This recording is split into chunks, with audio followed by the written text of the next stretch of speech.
दारिका लीला श्री शुकवाच कहती बेशंकर सुत शुण राजन परखित राम गोविंद एक मेले नंदनर निकटे मिलिले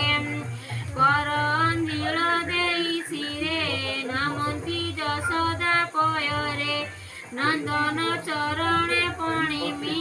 अशसे जंतु अंतर्जामी राम गोविंद माया भोले बसिले बेनी दन बेले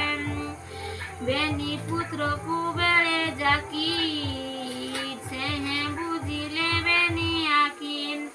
आनंदे असुजल बहे नंदन को चाहि देवराय कहती शुण तात मात आंबे तुमर बेनी सुत तुमे पालिल से भरी तात जननी पाय होई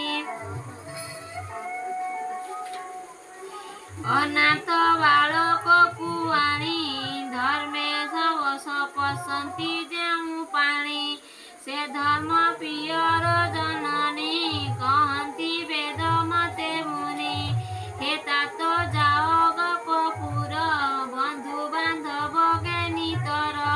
मुएते थाई दिन केते बंधु बांधव मर जेते जहाँ को निश्चंती करई जे जहाँ गुए बस देई श्रीमद् भागवते महापुराणे पारमहंस्यां संहितायां वैशिष्ट्यां दशम स्कन्धे राम हरि विद्या पठने गुरुपुत्रे वदाने नाम 49 अध्याय।